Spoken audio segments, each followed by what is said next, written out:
Alright, so here's the thing. Everyone's always talking about Glocks like they're the gold standard. And yeah, Glock is solid, but it's not the only thing cops have trusted over the years. Not even close. You want to know what really made it to police belts across America? What actually stayed? Not because it was trendy, but because it worked? That's what this list is about.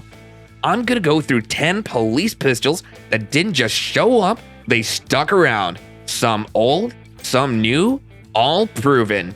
Let's just say, if Glock disappeared tomorrow, these are the guns that'd still show up to work. Let's get into it.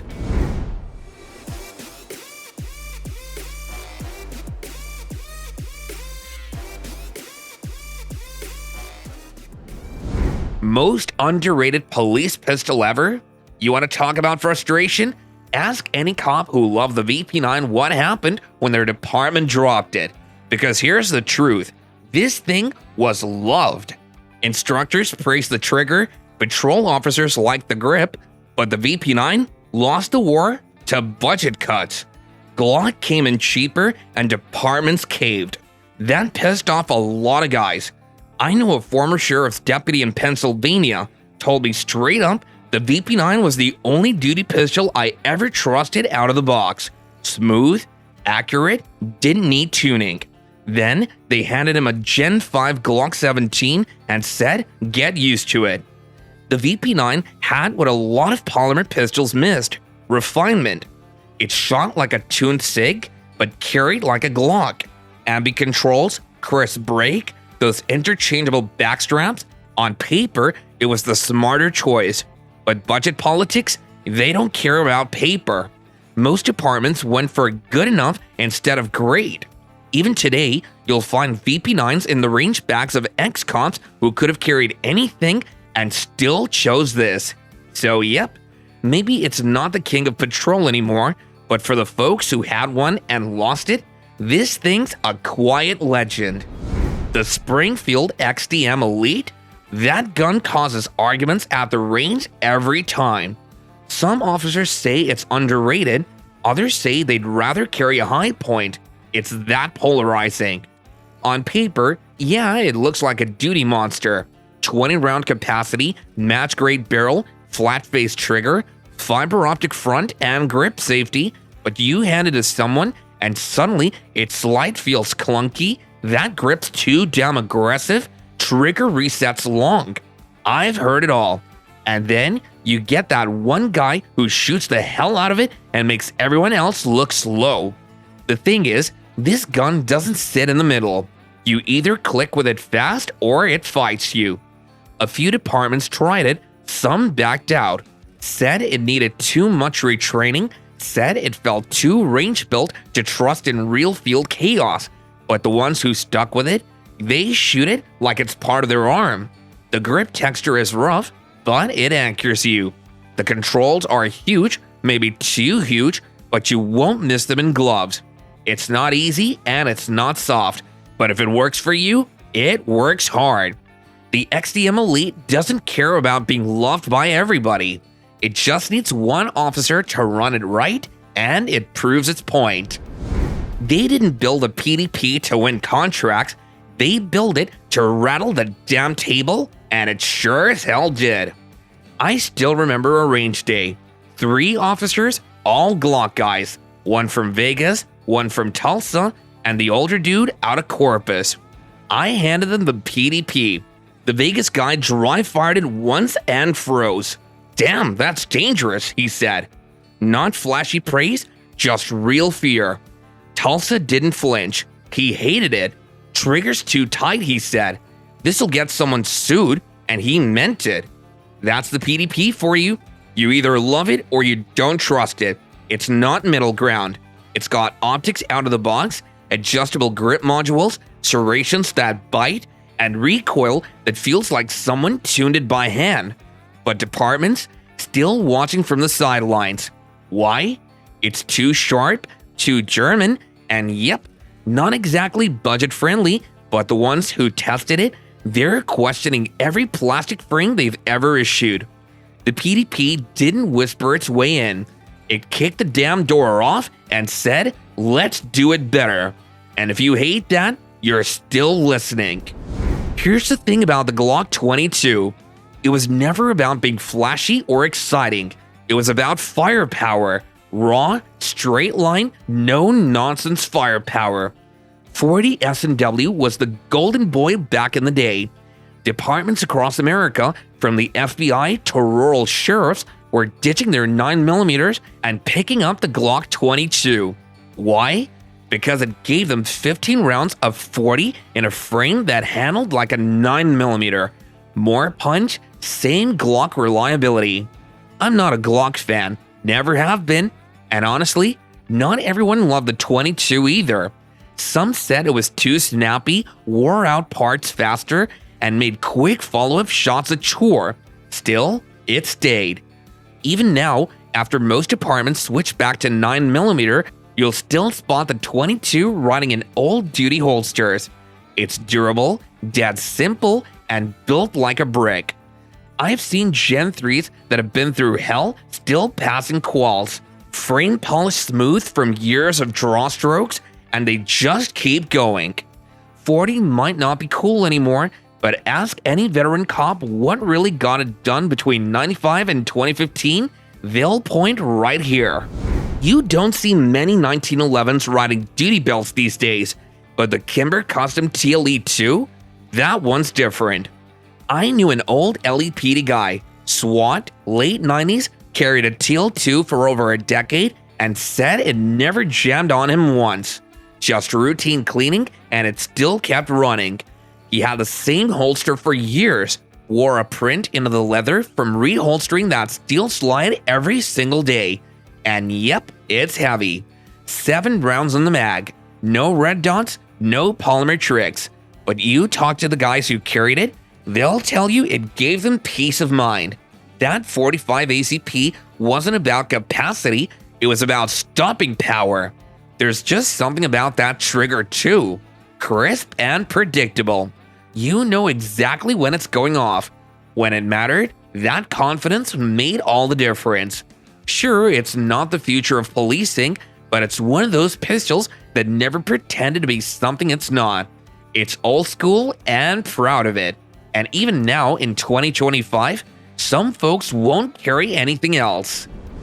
I've shot the 92 FS more times than I can count, and I'll say this, mine never jammed, not even once. But I've also seen guys swear it's outdated junk. That's the Beretta for you. It's either loved or left alone. It was the go-to sidearm for American cops back in the day, and not just because it looked cool spinning and lethal weapon. Departments trusted it, military trusted it. 15+1 capacity, smooth double-action trigger, and that all-metal build, it felt like a real duty gun. But here's the thing, it's heavy, like really heavy, especially when you're carrying it for 12 hours straight. And the safety department, not everyone's a fan. Try racking the slide under stress and hitting that decocker by mistake. Ask me how I know, but it worked. For years, LAPD, NYPD, Chicago, Berettas were everywhere. Still, there's something satisfying about that long slide cycling. It runs smooth, soft, almost like it's gliding. And even with all the modern polymer competition, there are departments in the US still issuing the 92 FS even today. Say what you will, but it's stuck around for a reason. You probably wouldn't expect this, but the LAPD dumped their Glocks for this, the effing 509 MRD-LE. Nearly 10,000 officers now walk the street with this pistol on their side. That alone made me take a second look. I didn't jump on the effing train right away. To be honest, the first time I shot one, it felt kinda stiff. The grip texture was aggressive, maybe too much, but after a couple of range sessions, man, it grew on me. The slide runs smooth, the trigger breaks clean, and once you mount an optic, it's a different beast altogether. No adapter plates, no weird fitment issues, just solid.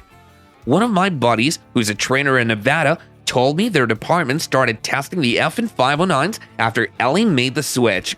He put over 3,000 rounds through one. no cleaning, no oil, and the thing just kept chugging. That sold me more than any spec sheet.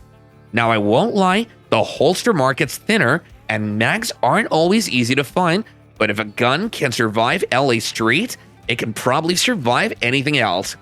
If this one surprised you, just you wait. What's sitting at number 3 might actually piss you off. People still argue about this one. Some say the Sig P226 is the greatest duty pistol ever made. Others? Well, they say it's a dinosaur that should have been retired years ago. But here's the thing. It earned its stripes in blood and sweat. This was the sidearm for the Navy SEALs, SWAT units, and federal agents. You don't get there by being average. I shot my first P226 back in the early 2010s, and I still remember the feel. All metal, serious weight, hammerback, and that crisp DASA trigger. It felt like holding a piece of machinery that meant something.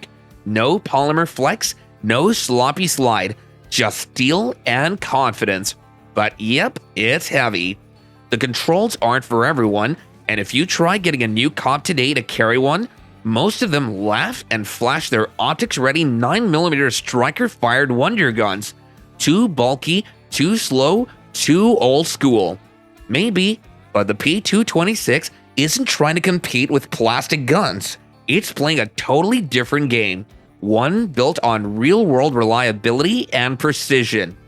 A local sheriff I trained with still carries one, says he trusts it more than anything else on his belt. When I asked why, he looked at me and said, "Because it's never lied to me, and that kinda stuck with me." Now this one, it didn't make headlines like Glock did, but it sure made its way into more duty holsters than you'd expect. When departments were hunting for something more ergonomic and better shooting, the M&P9 M2.0 showed up strong. Grip texture, aggressive. Trigger, way better than Gen 3 Glocks ever had. And recoil, manageable, even in rapid fire. Some officers I've trained with swear this feels more controllable than a Glock 19. Not everyone agrees, however, but that's where the divide starts. It's always Glock versus M&P, and the truth is, both are still around for a reason. The M&P9 M2.0 might not have Glock's cult following, but it's proven itself in agencies across the US, especially in states that care about shootability as much as reliability. Still, we're not done yet, because number 1 isn't just still used, it's setting a new standard. Don't you tap out now. Forget Glock? Yeah, I said that too. I've even meant it. Sometimes at least. But this one, the Glock 17 Gen 4, it's the reason we can't fully let go of it. For decades, this pistol defined what a duty gun should be. Simple, reliable, and built to take a beating. It didn't matter if you were patrolling downtown Chicago or chasing signals through a cornfield in Iowa. This thing worked. Departments across America bought it by the truckload. Why? Because it ran. Rain, mud, dust, or worn-out holsters, the Gen 4 just kept going. Now, people love to hate on Gen 4 for its grip texture or say the recoil spring was over-engineered. Some even swear Gen 5 fixed everything, but talk to any vet who carried a Gen 4 for years, they're not trading it for anything newer. I've personally seen these rattle can painted Gen 4s qualify year after year. Slide scratched, internals dirty, but still punching holes on target. Say what you want about Glock, but this one, it earned its place. And in 2025, when the question is, what's still standing? The answer is right here. So yeah, now you've seen them. Some of these guns, total legends. Others, you probably forgot they were ever issued. But every single one had one thing in common. They got the job done. And in a world where everything's updated, improved, or next gen, sometimes it's the old stuff that still runs circles around the rest. If you're carrying something you trust, that's all that matters. But if you're just following what the internet says, maybe it's time to look again. I'm Steve, Thank you so much for watching, and I'll catch you in the next one.